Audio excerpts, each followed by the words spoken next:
Barchaga salom azizlarim, qandaysiz? Bilaman, sizni biroz kuttirib qo'ydim. Biroz sog'lig'imda qiyinchiliklar bo'ldi, ya'ni shamollash o'tkazdim. Shuning uchun video tayyorlay olmadim. Mana yana oldingizdaman. Bugun siz bilan aqlingizdagi inson sizsiz baxtlimi? Shuni ko'ramiz. Ayrilganlar uchun bu videomiz, bu o'chirimimiz. Ikkita variant qilamiz azizlarim. Demak, bu birinchi variantimiz, bunisi esa ikkinchi variantimiz. Aqlingizdagi insonni ko'z oldingizga keltiring.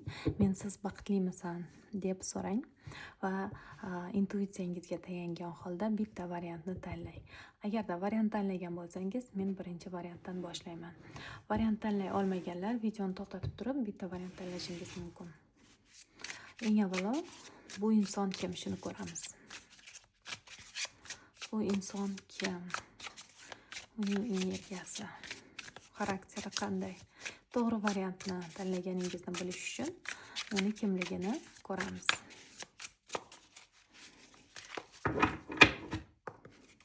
Aqlingizdagi inson kim, xarakteri qanday?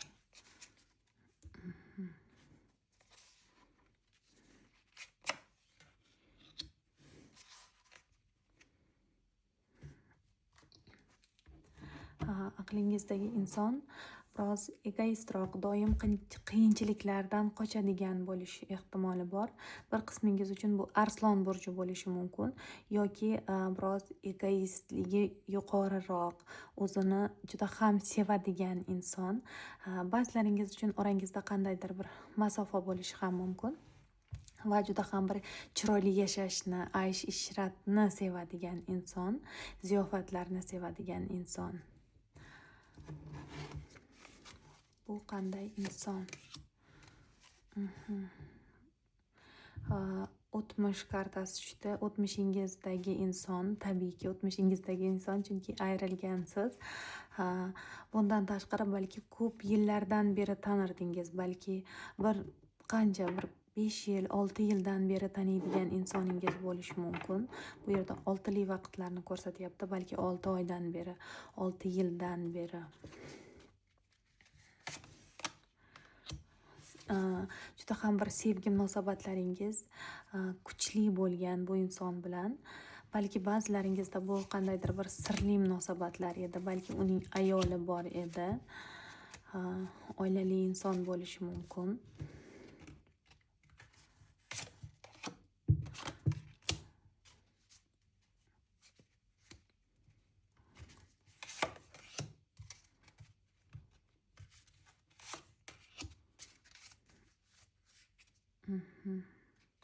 Juda ham bir tez janjallashib turadigan, janjalkashroq inson bo'lishi mumkin va aytib o'tganimdek, bu yerda ikkita ayol o'rtasidagi yoki qandaydir bir onasi va siz yoki boshqa ayol va siz o'rtangizdagi inson bo'lishi mumkin. Bu qandaydir bir uchinchi faktor bor. Ana endi siz baxtlimi? Shuni ko'ramiz.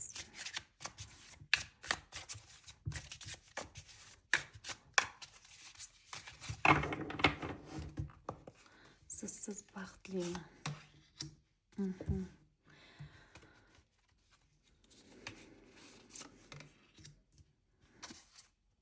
Boshqa karta olishim shart emas. Yo'q, siz baxtli emas. Buni yashirishga harakat qilishi mumkin. Unga sizsizlik qandaydir bir qiyinchiliklar tug'dirayotgan bo'lishi mumkin. Ko'ryapsizmi, qancha ko'p dastalarni qo'lida ko'tarayotgan, zo'r-bazo'r ko'tarib kelayotgan insonni ko'ryapmiz va qora kiyim kiyib olgan. Barcha umidlari puchga chiqqan, umidlar qadahi to'kilib ketgan.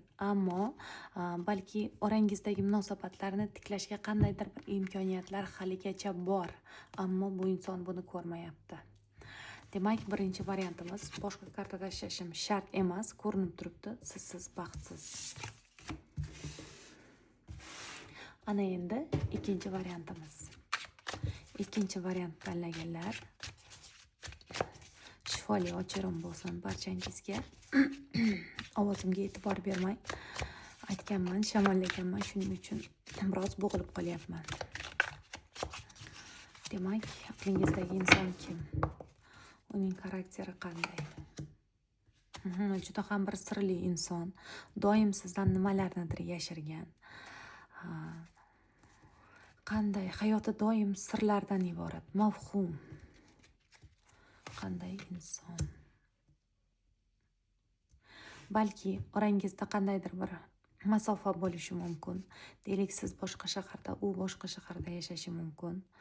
Ammo har qanday vaziyatda ham g'alabaga erishishni, doimo birinchi bo'lishni sevadigan inson. Bu yerda ko'proq orangizda qandaydir bir masofa tushyapti.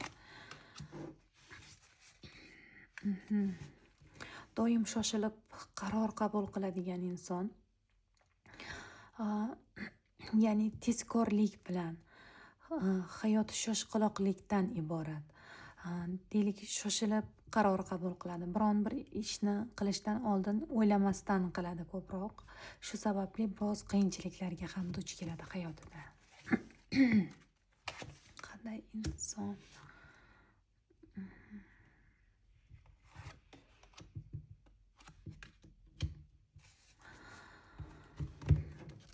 Balki bu inson qandaydir bir nimalarnidir o'rganishga qiziqadigan, ko'proq yozuvchi, o'qish bilan shug'ullanadigan inson bo'lishi mumkin, yoki orangizda yosh farqi bo'lish ehtimoli bor bu yerda ko'proq. Va doim hayotida ko'tarilish va tushish vaziyatlari ko'p bo'lib turadi. Ya'ni kutilmaganda hayoti chiroyli bo'lib ketadi, kutilmaganda birdaniga xuddi tepaga chiqib, birdaniga pastga yiqilgandek munosabat bo'lishi mumkin bu yerda kimlar bilandir. Yoki hayoti shunday vaziyatlardan iborat bu insonni. Chunki o'ylamasdan qaror qabul qiladi, doim shoshqaloq, o'zini fikrini to'g'ri deb biladi, noto'g'ri bo'lsa ham doim o'zinikini qiladi. Shunday bo'lgandan keyin tabiiy holat bu. Doim tushish chiqishlardan iborat hayot. Ana endi bu inson sizsiz baxtlimi?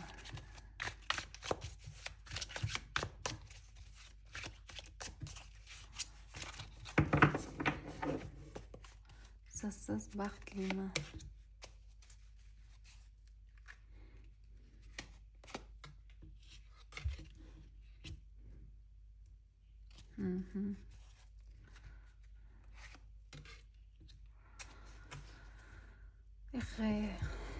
Ikkinchi variantni tanlaganlar, sizsiz baxtlimi degan savolga o'zingiz ko'rib turibsiz. Kartalar ko'rinayotgan bo'lsa, yolg'izlik, ruhan yolg'iz, ko'ngliga sevgi munosabatlari sig'maydi, tuyg'ular ortiqcha bu inson uchun. Hozirda balki biroz stressga tushgan bo'lishi mumkin. Yolg'iz qolishni ko'proq sevib qolgan bu inson, ya'ni yolg'izlikni xush ko'radi.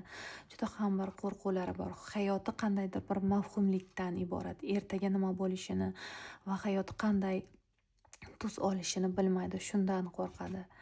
Ya'ni oldida xuddi bir tuman bordek go'yo.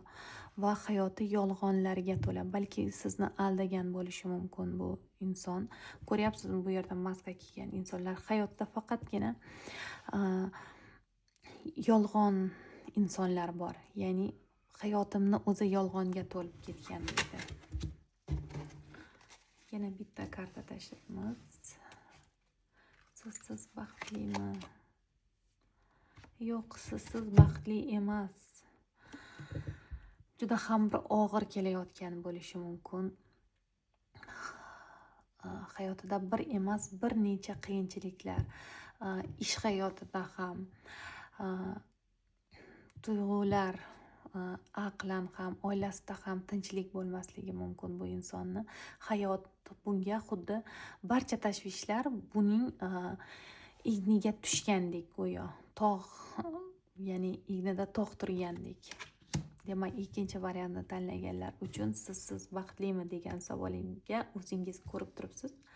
Bitta ham ijobiy karta tushgani yo'q. Bu insonning energiyasida, hozirgi paytdagi energiyasida faqat qo'rquvlar, faqat yolg'on va qiyinchiliklar aralash hayot. Demak, bu ikkinchi variantimiz edi. Barchangizga katta rahmat.